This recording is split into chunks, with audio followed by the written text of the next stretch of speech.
శ్రీ సాయి సచ్చరిత్రము 34వ అధ్యాయం. ఓదీ మహిమ. Doctor మేనలుడు, doctor Pillai, Shyama మరదలు, ఇరానీ బాలిక, హార్దా పెద్ద మనిషి, బొంబాయి మహిళ. ఈ అధ్యాయంలో కూడా ఊదీ మహిమ వర్ణితము. ఊదీ ధరించినంత మాత్రమున ఎట్టి ఫలములు కలిగినో చూతము. డాక్టర్ గారి మేనలుడు. నాసిక్ జిల్లాలోని మాలేగాంలో ఒక డాక్టర్ ఉండెను. ఆయన వైద్యములో పట్టభద్రుడు. వారి మేనలుడు నయము కానట్టి రాచకురుపుతో బాధపడుచుండాను. డాక్టర్ గారితో పాటు ఇతర డాక్టర్లు కూడా నయము చేయ ప్రయత్నించారు. ఆపరేషన్ చేసిరి, కానీ ఏమాత్రమూ మేలు జరగలేదు. కుర్రవాడు మిగులు బాధపడుచుండాను. బంధువులు, స్నేహితులు తల్లిదండ్రులను దైవ సహాయము కోరమనిరి. షిరిడీ సాయిబాబాను చూడమనిరి. వారి దృష్టిచే అనేక కఠిన రోగములు నయమయ్యనని బోధించిరి. తల్లిదండ్రులు షిరిడీకి వచ్చిరి. బాబా పాదములకు సాష్టాంగ నమస్కారం చేసిరి. కుర్రవాణిని బాబా ముందుంచిరి. తమ బిడ్డను కాపాడమని అధిక వినయ గౌరవములతో వేడుకొనిరి. దయార్థ హృదయుడొక బాబా వారిని ఓదార్చి ఇట్లనెను. ఎవరైతే ఈ మసీదుకు వచ్చెదరో వారు ఎన్నడూ ఈ జన్మలో ఏ వ్యాధి చేతను బాధపడరు. కనుక హాయిగా ఉండు. కురుపుపై ఊదీని పూయుడు. 1 వారము రోజులలో నయమగును. దేవుని యందు నమ్మకముంచుడు. ఇది మసీదు కాదు, ఇది ద్వారవతి. ఎవరైతే ఇందు కాలు మోపెదరో వారు ఆరోగ్యమును ఆనందమును పొందెదరు. వారి కష్టములు గట్టెక్కును. వారు కుర్రవాణిని బాబా ముందు కూర్చుండబెట్టారు. బాబా ఆ కురుపు మీద తమ చేతిని త్రిప్పాను. ప్రేమాస్పదమైన చూపులను ప్రసరింపచేశాను. రోగి సంతుష్టి చెందాను. ఊదీ రాయగా కురుపు నెమ్మదించాను. కొద్ది రోజుల పిమ్మట పూర్తిగా మానిపోయాను. తల్లిదండ్రులు కుర్రవాణితో కూడా బాబాకు కృతజ్ఞతలు తెలిపి షిరిడీ విడిచిరి. బాబా ఊదీ ప్రసాదం వల్లను వారి దయాదృష్టి వల్లను రాచకరుపు మానిపోయినందులకు వారు మిగుల సంతసించిరి. ఈ సంగతి విని కుర్రవాణి మామయ్య డాక్టర్ ఆశ్చర్యపడి బొంబాయి పోవచ్చు మార్గమున బాబాను చూడగోరెను. కానీ మాలేగాంలోనూ మన్మాడ్లోనూ ఎవరో బాబాకు వ్యతిరేకముగా చెప్పి అతని మనస్సును విరిచిరి. కావున అతడు షిరిడీకి పోవుట మానుకొని తిన్నగా బొంబాయి చేరెను. తనకు మిగిలియున్న సెలవులు అలీబాగులో గడపవాలననుకునేను. బొంబాయిలో 3 రాత్రులు వరుసగా ఒక కంఠధ్వని, ఇంకనూ నన్ను నమ్మవా అని వినిపించాను. వెంటనే డాక్టర్ తమ మనస్సును మార్చుకొని షిరిడీకి పోవ నిశ్చయించుకొనెను. అతడు బొంబాయిలో ఒక రోగికి అంటుజ్వరమునకు చికిత్స చేయుచుండెను. రోగికి నయము కాకుండెను. కనుక షిరిడీ ప్రయాణము వాయిదా పడుననుకొనెను. కానీ తన మనస్సులో బాబాను పరీక్షించదలిచి రోగి యొక్క వ్యాధి ఈనాడు కుదిరినచో రేపే షిరిడీకి పోయేదను అని అనుకొనెను. జరిగిన చిత్రమేమన సరిగా మనోనిశ్చయం చేసినప్పటి నుంచి జ్వరము తగ్గుటకు ప్రారంభించి త్వరలో సామాన్య ఉష్ణతకు దిగెను. డాక్టర్ తన మనోనిశ్చయము ప్రకారము షిరిడీకి వెళ్ళాను. బాబా దర్శనము చేసి వారి పాదములకు సాష్టాంగ నమస్కారమునర్చెను. బాబా అతనికి గొప్ప అనుభవమును కలుగుచేయుటచే అతడు బాబా భక్తుడయ్యను. అక్కడ 4 రోజులుండి బాబా ఊదీతోనూ ఆశీర్వచనములతోనూ ఇంటికి వచ్చాను. ఒక పక్షము రోజులలో అతనిని బీజాపూరుకు హెచ్చు జీతంపై బదిలీ చేసిరి. అతని మేనలోని రోగము ఆ డాక్టర్కు బాబా దర్శనములకు తోడ్పడెను. అప్పటి నుంచి అతనికి బాబా యందు భక్తి కుదిరెను. డాక్టర్ పిళ్ళే. డాక్టర్ పిళ్ళే అనునాథుడు బాబాకు ప్రియభక్తుడు. అతని యందు బాబాకు మిగులు ప్రేమ. బాబా అతనిని అన్నా అని పిలిచేవారు. బాబా అతనితో ప్రతి విషయమూ సంప్రదించేవారు. అతనిని ఎల్లప్పుడూ చెంతనుంచుకునేవారు. ఒకప్పుడు ఈ డాక్టర్ గినియా పురుగులచే బాధపడెను. అతడు కాకాసాహెబ్ దీక్షితుతో బాధ చాలా హెచ్చుగానున్నది, నేను భరింపలేకున్నాను, దీనికంటే చావు మేలని తోచుచున్నది, గత జన్మలో చేసిన పాపమును పోగొట్టుకున్నట్టుకై నేను ఈ బాధను అనుభవించుచున్నాను. కాన బాబా వద్దకు పోయి ఈ బాధ ఆపు చేసి దీనిని రాబోయే 10 జన్మలకు పంచిపెట్టవలసినదని వేడుమనెను. దీక్షితు బాబా వద్దకు వెళ్ళి ఈ సంగతి చెప్పాను. బాబా మనస్సు కరిగాను. బాబా దీక్షితుకిట్లనెను, నిర్భయుడుగా ఉండమను. అతడేల 10 జన్మల వరకు బాధపడవలను. 10 రోజులలో గత జన్మ పాపమును హరింపచేయగలను. నేనిక్కడుండి ఇహపర సౌఖ్యములిచ్చుటకు సిద్ధముగా ఉండా అతడేల చావును కోరవలను. అతనిని ఎవరి వీపుపైనైనను తీసుకుని రండు. అతని బాధను శాశ్వతముగా నిర్మూలించెదను. ఆ స్థితిలో డాక్టర్ని తెచ్చి బాబా కుడివైపున పకీరు బాబా ఎప్పుడూ కూర్చుండు చోట కూర్చుండబెట్టిరి. బాబా అతనికి బాలీసునిచ్చి ఇట్లనెను, ఇచ్చట నెమ్మదిగా పరుండి విశ్రాంతి తీసుకొమ్ము.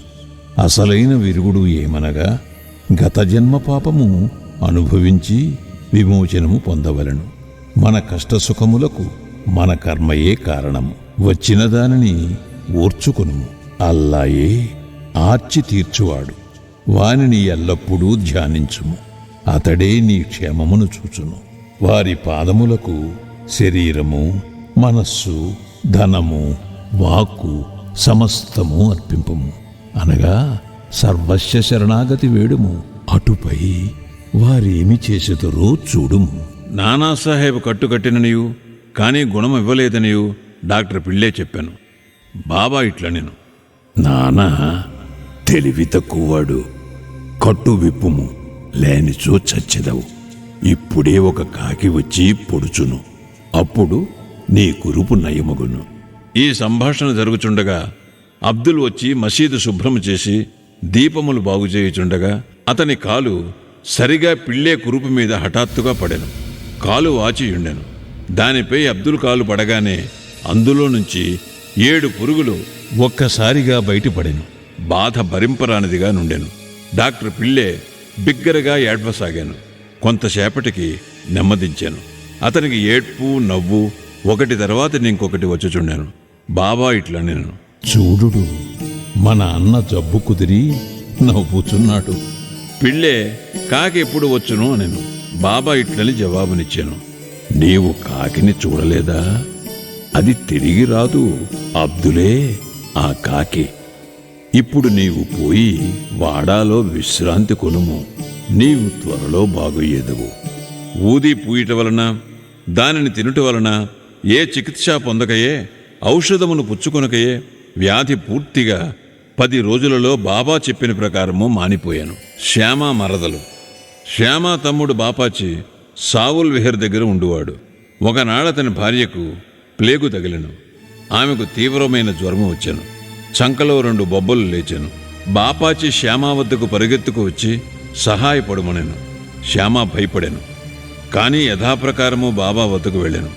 సాష్టాంగ నమస్కారము చేసి వారి సహాయము కోరాను. వ్యాధిని బాగు చేయమని ప్రార్థించాను. తన తమ్ముని ఇంటికి పోవుటకు అనుజ్ఞ ఇమ్మనెను.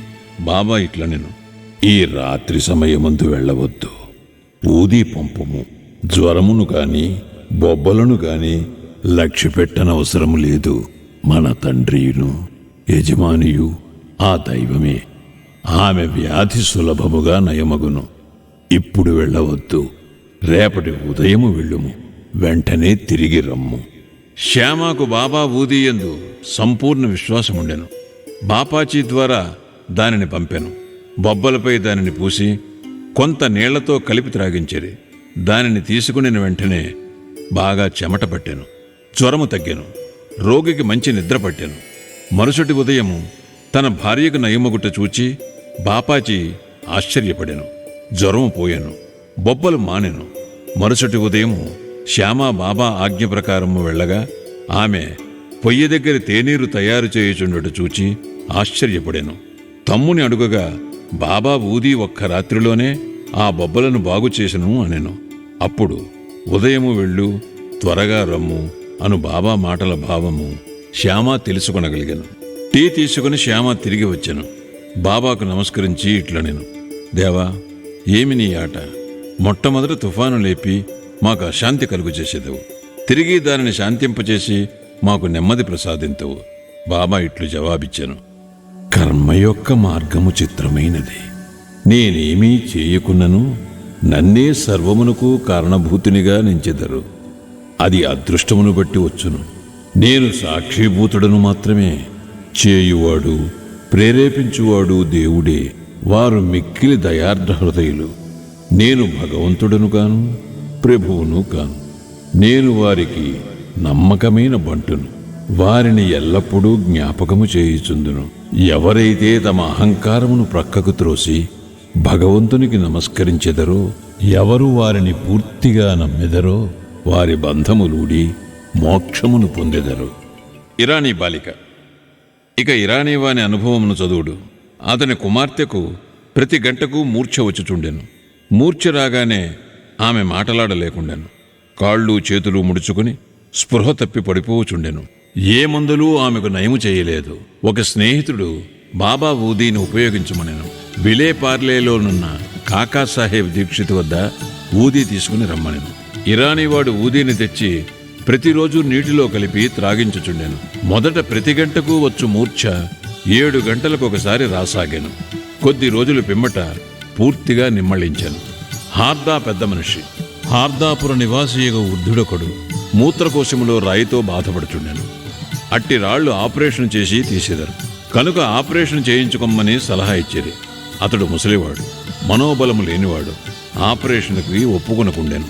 అతని బాధ ఇంకొక రీతిగా బాగు కావలసి ఉండెను. ఆ గ్రామపు ఇనాముదారు అతడుకు వచ్చుట తటస్థించెను. అతడు బాబా భక్తుడు.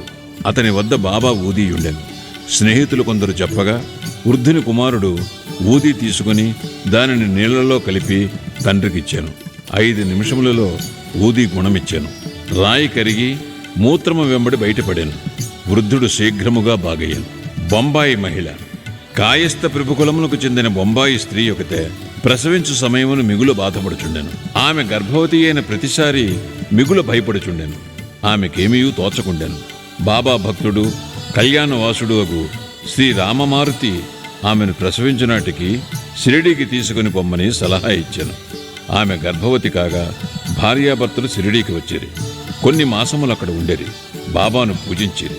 వారి సాంగత్యము వలన సంపూర్ణ ఫలము పొందిరి. కొన్నాళ్లకు ప్రసవ వేళ వచ్చాను. మామూలుగానే యోనిలో అడ్డు గమనించాను. ఆమె మిగుల బాధపడాను. ఏమి చేయుటకు తోచకుండాను. బాబాను ధ్యానించాను.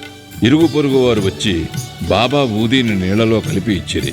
5 నిమిషములలో ఆ స్త్రీ సురక్షితముగా ఎట్టి కష్టములు లేక ప్రసవించాను. దురదృష్టముగులది చనిపోయిన బిడ్డ పుట్టి ఉండెను. కానీ తల్లి ఆందోళనము బాధ తప్పాను. బాబాకు నమస్కరించి వారిని ఎల్లకాలము జ్ఞప్తి అందించుకునేది. శ్రీ సాయినాథాయ నమః. 34వ అధ్యాయము సంపూర్ణము. సద్గురు శ్రీ సాయినాథార్పణమస్తు. శుభం భవతు.